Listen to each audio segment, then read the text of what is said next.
Friends, कैसे हैं आप सभी लोग। उम्मीद करता हूँ घरों में आप सब सुरक्षित रहें। ठीक है, अपना ध्यान रखें, अपने परिवार का ख्याल रखें। ठीक है, तो आज अपने पास जो बात चल रही थी, इससे पहले वाले पीरियड के अंदर आपको कोलाइडी विलियन का वर्गीकरण पढ़ा दिया गया था।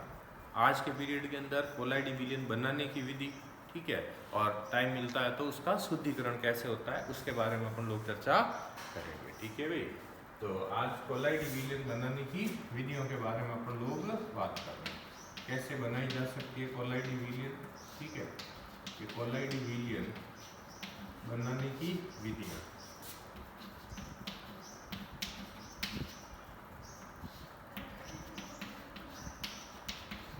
प्रिपरेशन ऑफ कोलाइडी विलियन की बात कर रहे हैं अपन लोग। ठीक है, तो देखिए कोलाइडी विलियन जैसा कि अभी मैंने आपको बताया था, दो तरह का है, द्रव स्नेही और द्रव विरोधी कोलाइडी विलियन। जैसे सबसे पहले बता रहा हूँ द्रव स्नेही कोलाइडी विलियन बनाने की विधि। ठीक है, सबसे पहली कौन सी है, द्रव स्नेही कोलाइडी विलियन बनाने की विधि। तो देखिए इसमें कोई लंबी चौड़ी बात नहीं है। द्रव स्नेही कोलाइडी विलियन बहुत आसानी से बनाया जा सकता है। क्यों?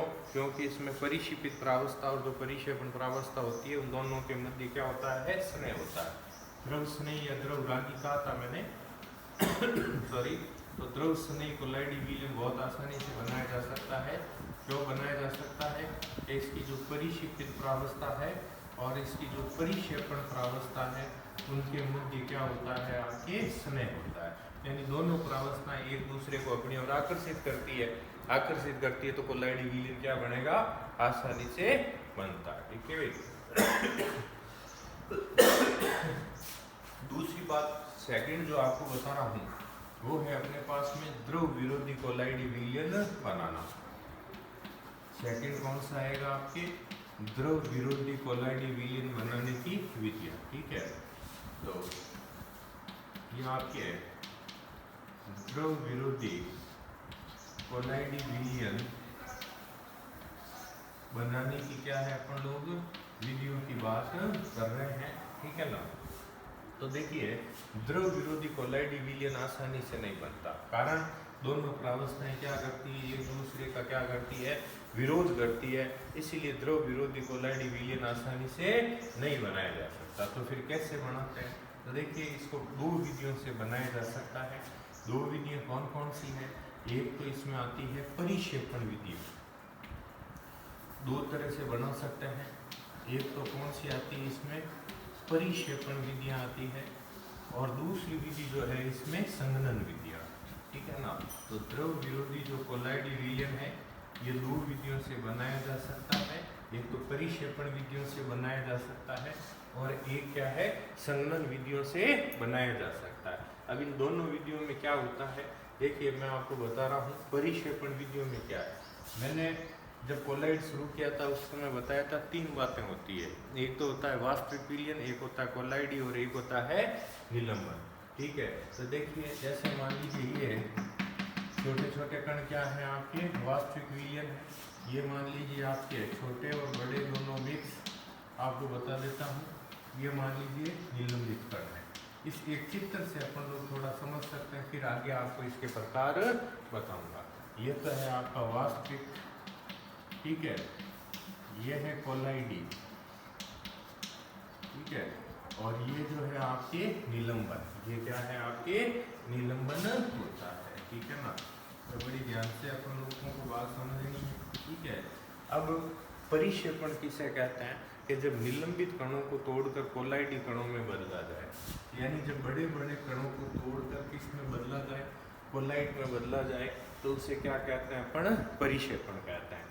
निलंबन कण या निलंबित कण है, ये बड़े बड़े कण है, इनको तोड़कर कोलाइड में बदलें, ये क्या कहलाता है, परिक्षेपण कहलाता है। आगे कितने प्रकार का होता है ये बाद की बात है।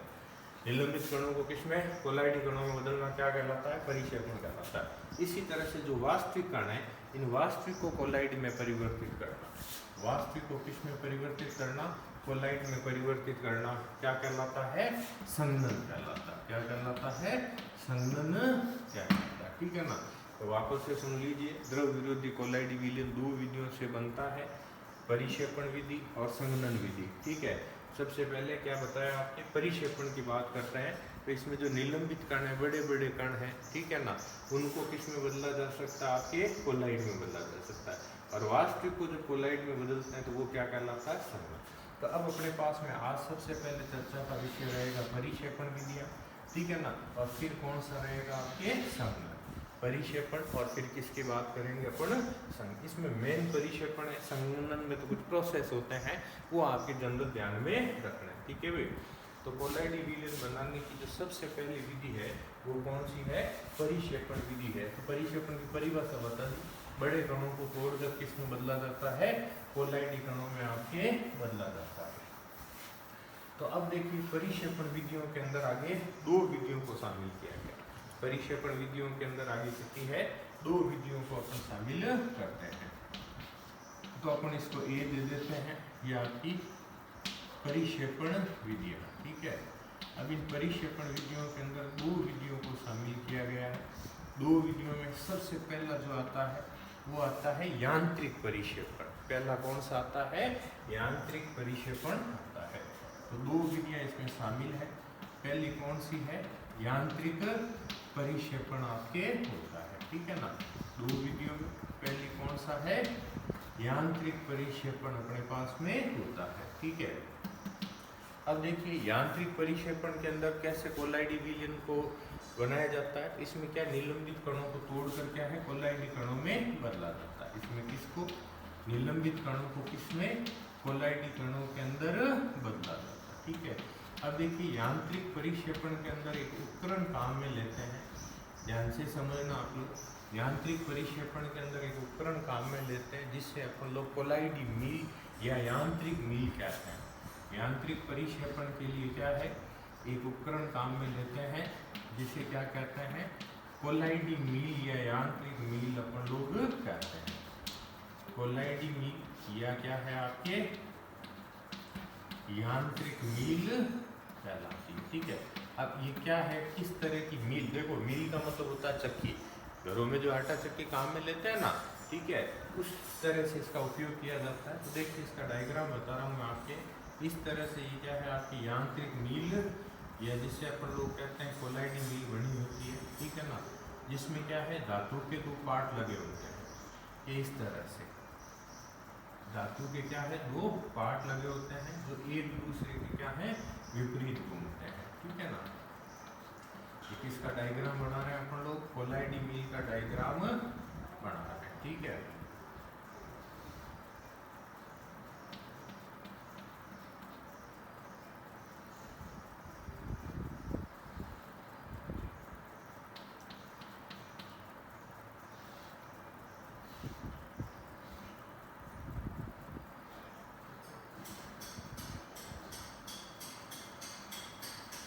ये इस तरह से आपके कोलाइडी मील बनी होती है। ठीक है ना, जिसमें ये क्या लगे हुए हैं, आपके धातु के पार्ट लगे होते हैं। ये क्या लगे हुए हैं, आपके धातु के पार्ट लगे होते हैं। ठीक है ना, अब इसमें क्या करते हैं, ऊपर से अपन लोग क्या करते हैं, निलंबित कणों को डालते हैं। ये जो धातु के पार्ट है एक दूसरे के क्या होते हैं, विपरीत घूमते हैं। ठीक है, फिर से सुन लीजिए, कोलाइडी मील क्या है, एक प्रकार की मील है जिसमें धातु के दो पार्ट लगे होते हैं जो एक दूसरे के क्या है, आपके विपरीत घूमते रहते हैं। ठीक है ना, तो यहाँ से अपन इसमें क्या करते हैं, निलंबित कणों को डालते हैं।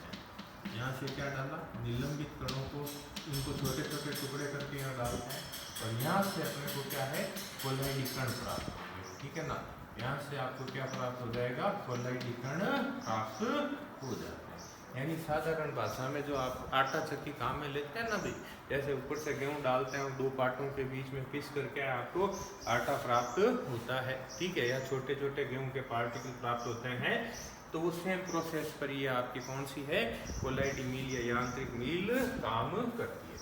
अब कई बार बोर्ड ने ये पूछा है कि इस प्रोसेस का उपयोग कहाँ पर है, तो देखिए यांत्रिक परिक्षेपण का उपयोग जो है ना, पेंट है, वार्निश है। ठीक है ना, क्या बनाने के लिए, पेंट बना सकते हैं, वार्निश वगैरह बनाया जा सकता है। ठीक है, वार्निश के अलावा मरहम, ठीक है, मरहम के अलावा टूथपेस्ट इत्यादि बनाने के लिए कौन सी विधि काम में लेते हैं, भी अपन लोग यांत्रिक परिक्षेपण काम में लिया जाता होता है, ठीक है ना। तो ये यांत्रिक मील का चित्र जरूर ध्यान रखें। फिर से सुन लीजिए, यांत्रिक परिक्षेपण के अंदर निलंबित कणों को कोलाइडी कणों में बदला जाता है। इसमें क्या करता है, निलंबित कणों को या बड़े टुकड़ों को छोटे पार्टिकल्स में बदलकर यांत्रिक मील का उपयोग करते हैं। यांत्रिक मील में क्या, धातु के दो पार्ट लगे होते हैं जो एक दूसरे के क्या करते हैं, विपरीत होते हैं। ऊपर से निलंबित कणों को डालेंगे और ये इस पार्टों के मध्य पीस करके इसमें कोलाइडी कणों के अंदर ये क्या होते हैं बेटे, परिवर्तित हो जाते हैं।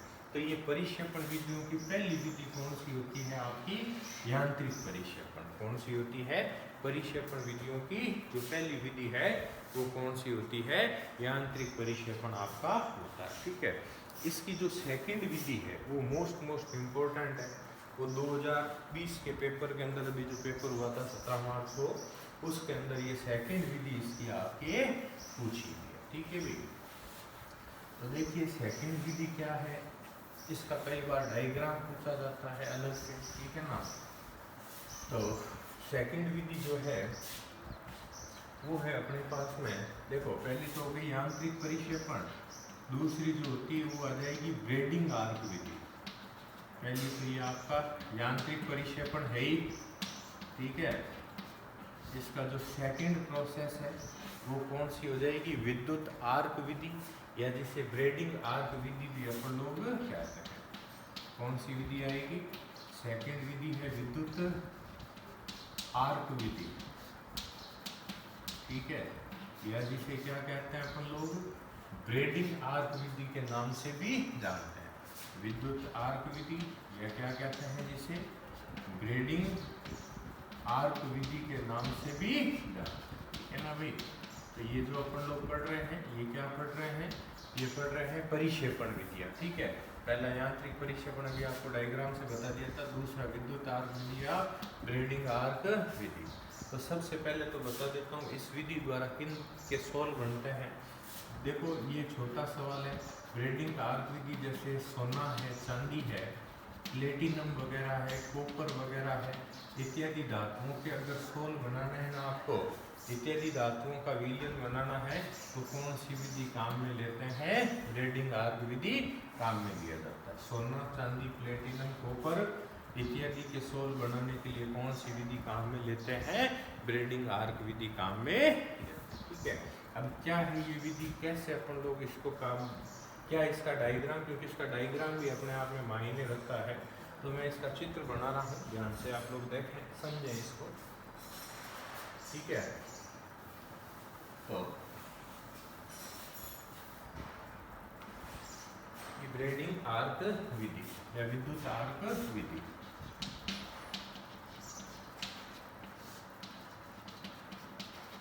विद्युत आर्क विधि, ठीक है। क्या करते हैं अपन इस विधि के अंदर, क्या करते हैं, कोई एक पात्र ले लेते हैं, जैसे मान लीजिए ये आप कोई पात्र ले लीजिए, ठीक है, ये पात्र ले लिया अपन। सबसे पहला काम क्या करना, इस पात्र के अंदर NaOH या KOH का जलीय विलयन बढ़ना। ये आपने कोई पात्र ले लिया, इसमें क्या किया, ये आपने NaOH या KOH का जलीय विलयन ले लिया,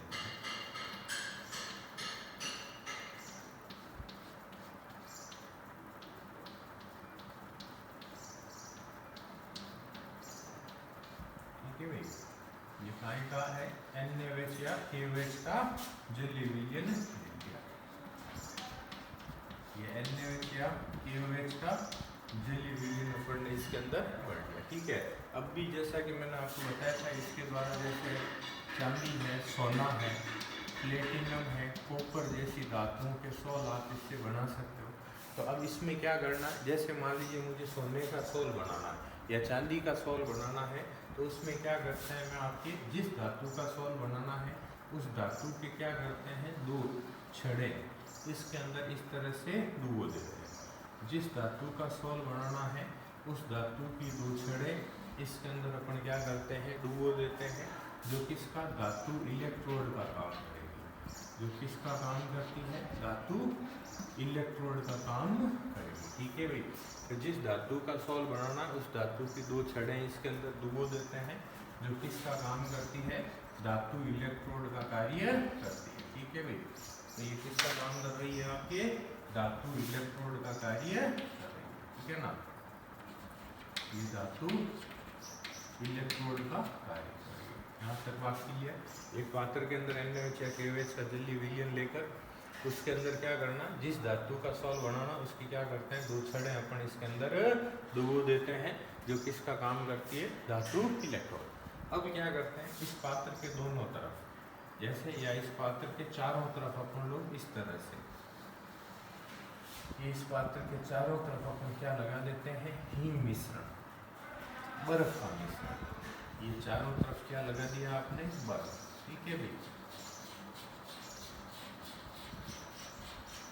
इसके चारों तरफ क्या लगा दिया अपन ने, हिम मिश्रण डाल देते हैं। ठीक है, ये चारों तरफ क्या आ गया आपके, हिम मिश्रण। हिम मिश्रण का मतलब बर्फ का मिश्रण जो है अपन इसके चारों तरफ लगा देते हैं। ठीक है, तो ये तो होती है इसके उपकरण की व्यवस्था। बहुत बार इसका डायग्राम पूछा हुआ, बहुत बार क्या इसी बार आपके इसका चित्र पूछा था। ठीक है ना, आप पेपर पर चेक कर सकते हैं।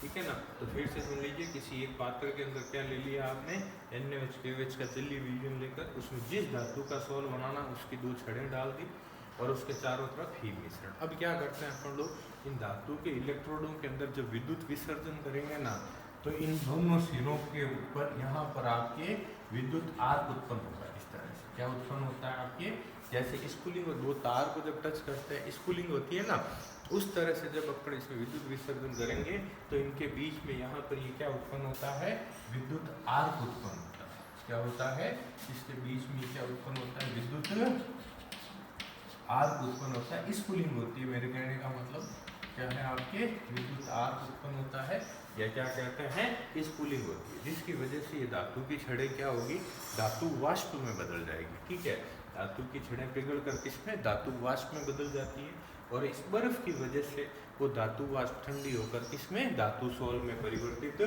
हो जाती है। ठीक है ना, जैसे विद्युत विसर्जन करेंगे इनमें विद्युत आर्क उत्पन्न होता है, जिसकी वजह से धातु वाष्प बनती है, और वो धातु वाष्प हिम मिश्रण की वजह से ठंडी होकर किसमें, धातु सोल में परिवर्तित हो जाती है। अब इसमें एक चीज और है, ये जो NaOH और KOH है ना, ये क्या करता है, धातु सोल को स्थायित्व प्रदान करने का कार्य करता है।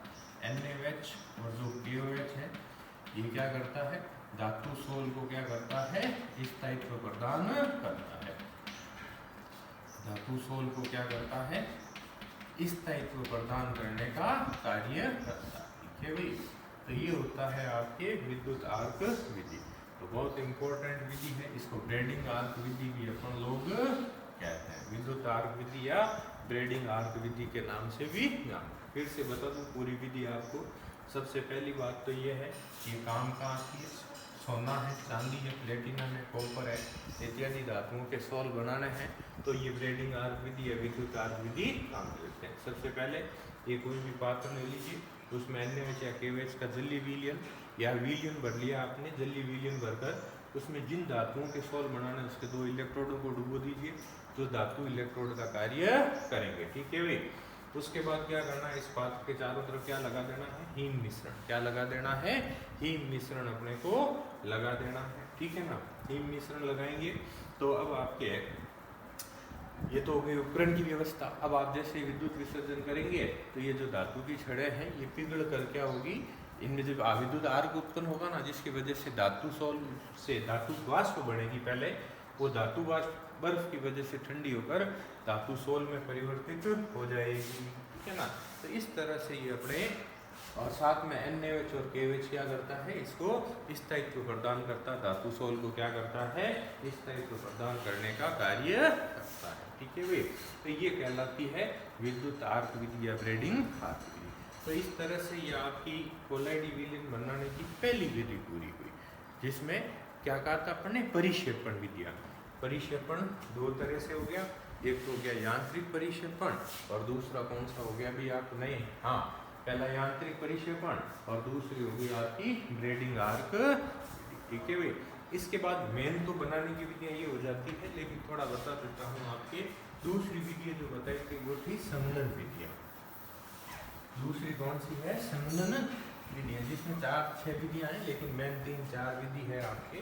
ठीक है ना, संघनन विधियों के अंदर बी कौन सी बताई गई आपके, संघनन विधियां आपके बताई गई थी, तो जैसा कि संघनन के अंदर मैंने अभी आपको बताया था, आपको जनरल इसमें रिएक्शन याद रखनी होती है। संघनन के अंदर अभी मैंने आपको बताया था, इसमें क्या होता है, वास्तविक विलयन को कोलाइडी विलयन में बदला जाता है, ठीक है ना। इसमें जैसे मान लीजिए आपके बता देता हूँ, अपचयन विधि वगैरह है, ठीक है ना। विधियों के नाम याद रखो, अपचयन है, जैसे मान लीजिए ऑक्सीकरण विधि वगैरह है, ठीक है ना। अपचयन है, ऑक्सीकरण है, इसके अलावा आपके उभय अपघटन विधि है, ठीक है ना। उभय अपघटन विधि है, उभय अपघटन के अलावा जैसे जल अपघटन वगैरह है, ठीक है ना, जल अपघटन वगैरह है, ठीक है। ये कुछ एक विधियाँ हैं जो इसके अंदर आती है। जैसे अपचयन के अंदर आपको बताऊं, धातुओं के सॉल्व बनते हैं, ऑक्सीकरण से अधातुओं के सॉल्व बनते हैं, उभय अपघटन से अविलेय लवणों के सॉल्व बनते हैं, जल अपघटन से आपके लोहा, एल्यूमिनियम, क्रोमियम इत्यादि के सॉल्व बनते हैं। तो ये इतनी ज़्यादा इम्पोर्टेंट आपके नहीं है। अपचयन है, ऑक्सीकरण, उभय अपघटन, जल अपघटन वगैरह है, या लवणों का जल अपघटन भी इसे अपन लोग कह सकते हैं, ठीक है ना भाई। ये विधि होती है, कौन सी विधि आपकी, संघनन विधि है, कौन सी होती है, संघनन। लेकिन मेन जो इम्पोर्टेंट है वो कौन सी है आपकी, यांत्रिक परिक्षेपण और ब्रेडिंग आती है। तो इस तरह से दो तरह से अपने कोलाइडी विलयन बनाया। एक तो था द्रव स्नेही कोलाइडी विलयन और दूसरा था द्रव विरोधी कोलाइडी विलयन। देखिए द्रव स्नेही, फिर रिपीट कर देता हूँ, मैं बार बार कर रहा हूँ जिससे आप आराम से पढ़ सकें, समझ सकें। द्रव स्नेही बनाने में कोई दिक्कत नहीं होती। क्यों नहीं होती, दोनों प्रावस्थाएं हैं, आपस में स्नेह होता है, एक दूसरे को आकर्षित करती है। अरे जिन लोगों में आपस में स्नेह होता है वो आराम से आप साथ में बैठ के बात कर सकते हैं। लेकिन द्रव विरोधी, विरोधी का मतलब विरोध कर रहे हैं, इसीलिए द्रव विरोधी बनाना मुश्किल होता है। तो दो तरीके से आपको बता दिया गया था। एक तो बता दिया गया था इसके द्वारा भी आपके सबसे पहले परिक्षेपण विधियाँ जिसमें निलंबित कणों को कोलाइड में बदला था, और दूसरी कौन सी थी, संघनन विधियाँ, जिसमें आपने किसको बदला था कि संघनन विधियों के अंदर, संघनन विधियों में आपने जो आपके वास्तविक थे उनको कोलाइड के अंदर बदला था, ठीक है। तो अब आपको बताऊँ, इस तरह से ये जो आपने कोलाइडी विलयन बनाया है, ठीक है। अब आगे की बात ये रहेगी कि ये जो कोलाइडी विलयन बना है क्या शुद्ध है, क्या अशुद्ध है, ठीक है ना। तो ये जो उपरोक्त विधियों से अपन जो कोलाइडी विलयन बनाते हैं, ये कोलाइडी विलयन क्या होता है आपके, अशुद्ध होता है, ठीक है ना। क्या होता है, अशुद्ध। अब इसको शुद्ध कैसे किया जाए, ठीक है ना। तो इसके शुद्धिकरण की जो विधियाँ हैं वो आपको नेक्स्ट क्लास के अंदर बताई जाएगी कि कोलाइडी विलयन का शुद्धिकरण किस तरह से किया जा सकता है, ठीक है ना। तो बेसिकली 3 विधियाँ उसके अंदर आपके आती है शुद्धिकरण के अंदर, ठीक है ना। शुद्धिकरण के अंदर इतनी 3 विधियों को शामिल आपके किया गया है, ठीक है। मैं नाम बता देता हूँ आपके, कोलाइडी विलयन का शुद्धिकरण, ठीक है भाई, कोलाइडी विलयन का शुद्धिकरण, ठीक है।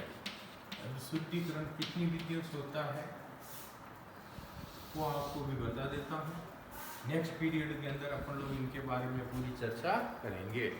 तो इनका जो शुद्धिकरण है, सबसे पहली विधि जो इसमें आती है वो आती है अपोहन। पहली विधि कौन सी है आपके, अपोहन आती है, ठीक है ना। पहली विधि कौन सी है, अपोहन। दूसरी विधि इसके शुद्धिकरण की जो आती है वो आती है विद्युत अपोहन। दूसरी विधि कौन सी आएगी भी आपके, विद्युत अपोहन आपके आती है। पहली अपोहन, दूसरी विद्युत अपोहन, और इसके शुद्धिकरण की जो तीसरी विधि है आपके पास में वो है भाई आपके अति सूक्ष्म निस्यंदन। क्या है, तीसरी विधि कौन सी है, अति सूक्ष्म निस्यंदन आपके होता है, ठीक है। तीसरी विधि कौन सी है, अति सूक्ष्म निस्यंदन आपके होता है, ठीक है ना भाई। तो इन 3 विधियों के द्वारा क्या किया जाता है, कोलाइडी विलयन का शुद्धिकरण होता है, ठीक है ना। तो कोलाइडी विलयन के शुद्धिकरण में कितनी विधियाँ, 3, अपोहन, विद्युत अपोहन और अति सूक्ष्म निस्यंदन।